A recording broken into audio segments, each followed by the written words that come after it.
अब आते हैं आज की स्ट्रेटेजी पे। इस सब लोगों को लिख लेनी है कहीं ना कहीं पे। स्ट्रेटेजी है ये, नोटपैड मैं आपको 15 सेकंड 20 सेकंड दे रहा हूँ, नोटपैड आप लेके बैठे ही हो, ये कहीं पे नोट कर लो। इट्स वेरी इंपॉर्टेंट, आज का सार है एक तरह से। ये डिफरेंशिएट करेगा आपके हॉस्पिटल को from the rest of the world, from the rest of the hospitals. तो मैं आपको एक स्ट्रेटेजी बता रहा हूं, psychological strategy, how to deliver bad news. What could be the 6 step protocol to deliver bad news. ये कहते हैं साहब हमें कुछ एक बातों का ध्यान रखना है। Setting and listening skills, S. फिर आता है पी, पेशेंट परसेप्शन। फिर आता है I, invitation to give information. फिर आता है K, knowledge. And then E, explore emotions and empathize. And lastly strategy and summarize. ये याद रखिएगा, ये स्पाइक्स लिखा हुआ है ना, ये याद रहेगा तो ये पूरी स्ट्रेटेजी याद रह जाएगी। और 1 2 3 4 5 10 बार इसको प्रैक्टिस किया तो एकदम दिमाग में फिट हो जाएगी, पर्सनैलिटी का पार्ट बन जाएगी। स्टेप 1, एसपीआई के एक्स में जो स्टेप 1 था, एस था, उसका पहला स्टेप है सेटिंग अप द इंटरव्यू। देखिए साहब, वही मैं कह रहा हूं कि अगर कोई काउंटर पे जा रहे हैं, आजकल कोविड के केस में तो कई बार ऐसा करना पड़ रहा है, पेशेंट्स लाइन में आ रहे हैं, उनको बताना ये रिपोर्ट रही आपके फोन पे आ गई, या फिर पेशेंट आया, आपने इमीडिएटली उनको बता दिया कि साहब क्या दिक्कत है, क्या मतलब ये रिपोर्ट रही। लेकिन जनरली कुछ लाइफ थ्रेटनिंग डिजीज होती है जहां पे जरूरी है कि पेशेंट की काउंसलिंग करी जाए। It's very important that setting up the interview becomes very very crucial step of the whole process. अगर आपको कभी ऐसी न्यूज देनी पड़े जो कि थोड़ी सी क्रूशल है, वहां पे ट्राई कीजिए प्रिवेसी हो। पेशेंट के बारे में जो आप बता रहे हैं सबके सामने, 5 लोगों के सामने बताने की जरूरत नहीं है। वो आपको पेशेंट के साथ प्रिवेसी में बिना इंटरप्शन के बताने को होनी चाहिए। अगर पॉसिबल हो तो कोई फैमिली मेंबर साथ में हो, संभव हो तो पेशेंट को बिठा दीजिए पहले, क्योंकि आप कोई क्रिटिकल इलनेस के बारे में, कोई डेथ डिसीजन के बारे में उनसे बात करने वाले हैं। उनको बिठा दीजिए, make a connection with the patient. Patient को लगना चाहिए कि नहीं भाई, मैं एक पर्ची या एक नंबर नहीं हूं इनके लिए, मैं एक इंसान हूं, मेरी फीलिंग्स ये समझ रहे हैं और फिर मेरे साथ शेयर कर रहे हैं। ऐसे आपको शेयर करनी है, ऐसे आपको इंफॉर्मेशन तक देनी है। I hope this is clear. And one of the most crucial part of this process is listening. Setting up the interview जो पहला पार्ट है, स्पाइक्स का एस है, इसके अंदर listening is very important and privacy is very important. अलग से बिठा के पेशेंट को बताना। Next is assessing the patients perception. तो एसपीआई के एक्स में लास्ट नेक्स्ट क्या हुआ, पहला था सेटिंग अप, जहां पे एक जगह देखी, तय करी, यहाँ पे शांति रहेगी, यहाँ पे कोई डिस्टरबेंस नहीं रहेगा, पेशेंट को कंफर्टेबल फील कराया, फैमिली के साथ बिठाया, उनसे कनेक्ट किया, उनको फिर बताया। फिर है असेसिंग द पेशेंट्स परसेप्शन। तो अभी हमने जानकारी उनको दी नहीं है, बीमारी के बारे में बताया नहीं, पहले सेटिंग करी। स्टेप 2 के अंदर पेशेंट का परसेप्शन समझने की कोशिश करी। आप कैसा फील कर रहे हैं, क्या लग रहा है आपको बीमारी को लेके, थोड़ी सी बात उनसे ऐसे करी ताकि वो आपके साथ थोड़ी सी और कंफर्टेबल हो जाए। तो इसके लिए जरूरी है कि उनका परसेप्शन भी समझिए। मैं एग्जांपल देता हूं, मान लीजिए पेशेंट है, उनका किडनी फेलियर का कोई ट्रीटमेंट चल रहा है, डायलिसिस वगैरह ऑलरेडी करा रहे हैं, they have reached a stage जहां पे क्रिएटिनिन लेवल बहुत हाई हो गया है और उनको ट्रांसप्लांट करवाना ही पड़ेगा। क्रिटिकल डिसीजन है ना। तो उनसे पूछ सकते हैं अभी आपको कैसा लग रहा है, अभी आप ज्यादा डिस्कम्फर्ट बढ़ रहा है क्या बॉडी के अंदर, what do you think there is a requirement, what is the requirement, आपको लगता है कि ऐसे काम चल जाएगा। थोड़ी सी उनसे बातचीत कर ली ताकि वो भी अपना पक्ष रख दे। एक एक्सपर्ट डॉक्टर या नर्स अपनी एडवाइस तो देगा, लेकिन क्रिटिकल डिसीजंस में पहले उनका पक्ष भी समझ लो। How the patient perceives the medical situation, that is very important. Next step is SPI. SPIKES पढ़ रहे ना, एसपीआई। आई से क्या होगा, ऑब्टेनिंग द पेशेंट्स इनविटेशन। सीधे नहीं बताना, उनसे पूछना तो सर आपकी रिपोर्ट्स आ गई है, क्या मैं अब आपको बता दूं, पूरी जानकारी दे दूं, आपका क्या उसमें पॉजिटिव आया क्या नेगेटिव आया, अब मैं आपको बता दूं। एक बार उनसे सहमति लेना। जब ऐसा करते हैं, अगली बात आप जो भी बोलेंगे पेशेंट सुनने को एकदम तैयार हो जाएगा, क्योंकि आपने उसका अटेंशन कैप्चर कर लिया है, तो कोई क्रूशियल इंफॉर्मेशन लॉस नहीं होगी। प्लस वो जैसे जैसे आप ये फेज बाय फेज चल रहे हैं ना, वो साइकोलॉजिकली और आपके साथ तो कंफर्टेबल हो रहा है. That is very important. So obtaining the patient's invitation. Would you like me to give you all the information? Sir आप क्या चाहते हैं मैं आपको पूरी जानकारी बता दूं? बोलेंगे हाँ साहब बता दीजिए. वहां से शुरू करना है जानकारी देना. We come to the stage 4, SPIKES, ऐसे था ना पूरा. तो stage 4 is knowledge, giving knowledge and information to the patient.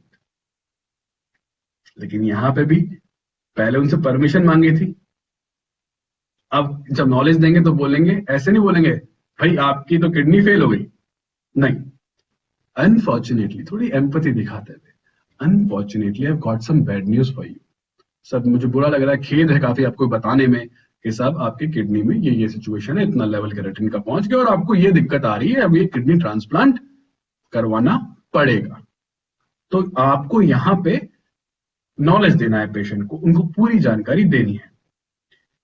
ये इंपॉर्टेंट रहेगा कि जब ये नॉलेज आप देने लगे ना, तो देते समय आप उनको पहले से आगाह कर दें कि bad news is about to कम.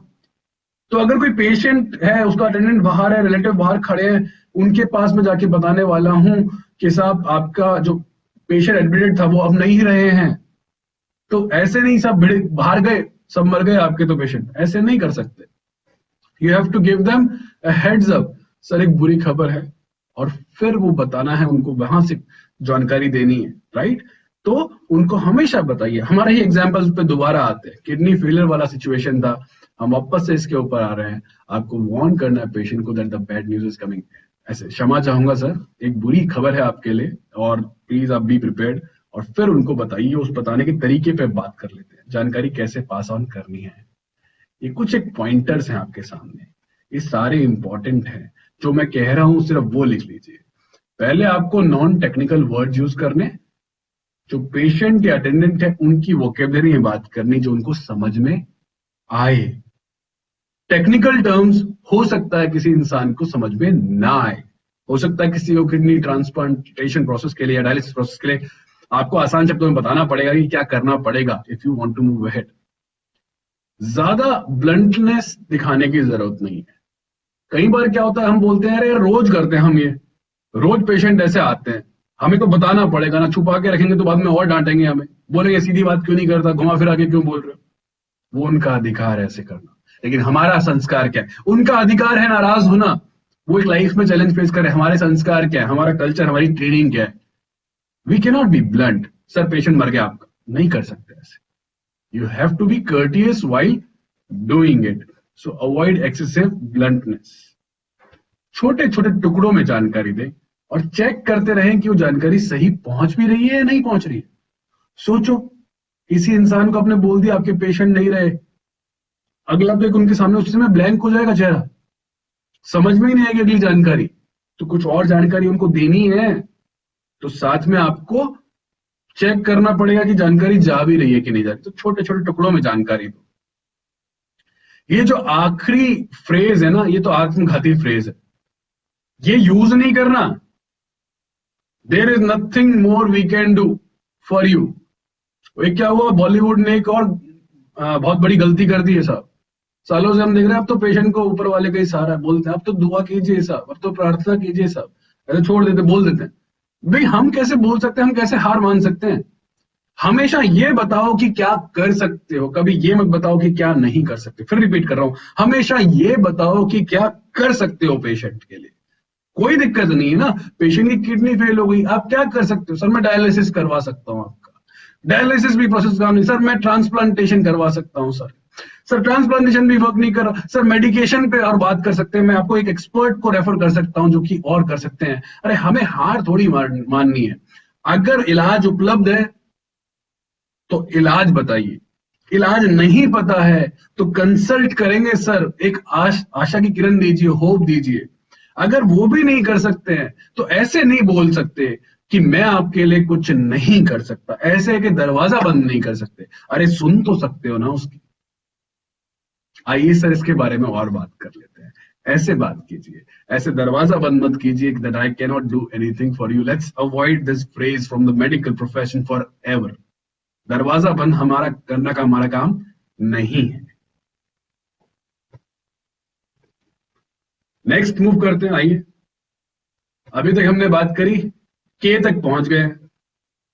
उसके अंदर भी जो के में भी नॉलेज देने की बात कर रहे हैं, तो उसके तरीके की बात करिए। अब क्या होता है जब पेशेंट को ऐसी जानकारी देते हैं ना, विच इज वेरी डिस्टर्बिंग, जो कि बहुत ही शॉक की तरह उनकी तरफ जाए, एक डेथ या फिर एक क्रिटिकल डायग्नोसिस के बारे में, या फिर एक life saving, life threatening, life changing decision के बारे में उनको भी निर्णय लेना है। They give a lot of different expressions. सब लोग अलग अलग देते हैं। कुछ लोग साइलेंस दिखा सकते हैं, कुछ लोग डिसबिलीफ, अरे मुझे कैसे हो सकता है, मैं तो एक हेल्दी लाइफस्टाइल मेंटेन करता हूं, ऐसा बोल सकते हैं लोग। अरे मैंने तो ड्रिंक भी नहीं किया, स्मोक भी नहीं किया, मुझे ही क्यों हुआ। डिसबिलीफ दिखा सकते हैं, गुस्सा भी दिखा सकते हैं, डिनायल, नहीं मुझे तो हो ही नहीं सकता, आपका अस्पताल ही खराब है, आपकी रिपोर्ट गलत है, ऐसा भी हो सकता है। Crying, they can start crying also. ये सब करना उनका अधिकार है, क्योंकि अभी उन्होंने एक ऐसा आघात झेला है जो कि ह्यूमन बींग्स अलग अलग वे में परसीव करते हैं। So it's okay if you get all these kinds of emotions, impressions from the patients. Move करते हैं स्टेप नंबर 5 पे। अभी तक हमने क्या क्या पढ़ लिया? अभी तक हमने पढ़ा पहले एस, फिर पी पढ़ लिया, फिर आई पढ़ लिया, फिर के पढ़ लिया। अब आए स्टेप नंबर 5 पे जो कि है ई, और इसके बाद अगला स्टेप आएगा जो कि है एस, और हमारा स्पाइक स्ट्रेटेजी पूरा हो जाएगा। आई होप आपको एस का मतलब याद है, पी का मतलब याद है, के आई ई इन सब का मतलब याद है। अगर नहीं हो तो मुझसे पूछ लेना, मैं इमीडिएटली एक्सप्लेन कर दूंगा। लेकिन ये आपको याद होना चाहिए। कोई पढ़ाने को बोले दोबारा कि भाई हमें बताइए how to give bad news, how to deliver bad news, तो आपको आना चाहिए। स्टेप नंबर 5 कहता है explore patient's emotions with empathic responses. यहां पे आपको देखना है उसका इमोशन क्या है। कुछ कई बार तो क्या होता है, अनफॉर्चुनेटली कई बार बहुत यंगस्टर्स नर्सेज जो होते हैं उनको तो समझ में ही नहीं आता ये एंग्री है या क्राइंग है या डिसबिलीफ में है, समझ में नहीं आता। हमें पहले ऑब्जर्व करना है उनके एक्सप्रेशंस को, उनके इमोशंस को। उनसे सवाल पूछ सकते हैं, सर आप कैसा फील कर रहे हैं, क्यों आपको ऐसे लग रहा है, कि आपका कुछ हेल्प नहीं हो सकता। कोई पूछे, वो अपना गुस्सा दिखाएं, उनसे और सवाल पूछ सकते हैं to engage them. Make a connecting statement. वो कुछ कह रहे हैं, सब ये समस्या है, आप बात कर सकते हैं, जी सर ये समस्या है, बट आपको ऐसा क्यों लग रहा है कि ये ठीक नहीं हो सकता, आइए बात करते हैं इसके बारे में। उसको आगे तक लेके जाइए उनकी बात को। Show some empathy. And with this, we move towards the last step of the whole process, which is strategy and summary. आपने बता दिया, अब आगे क्या? आपने बता दिया द पेशेंट पास्ड अवे, अब आगे क्या? आपने बता दिया कि किडनी फेलियर है, अब आगे क्या?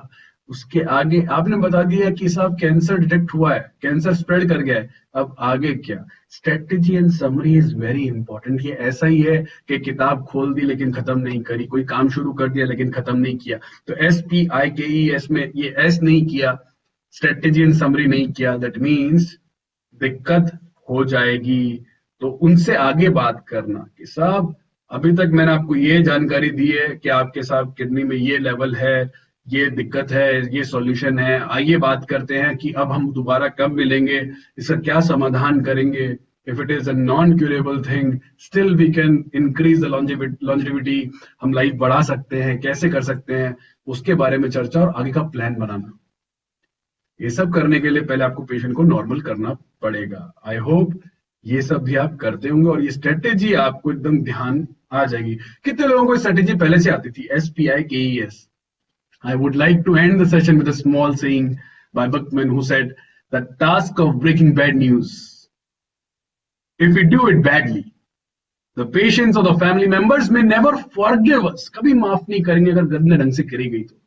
If we do it well, they may never forget us. बुरे समय का एक कंधे पे थपकी, एक हाथ किसी का पकड़ना, किसी का संभाल लेना, इंसान जिंदगी भर नहीं भूलता अगर ढंग से किया जाए तो। With this thought, I would like to end the session. Dhanyawad. If you have any questions or any feedback, you can share them.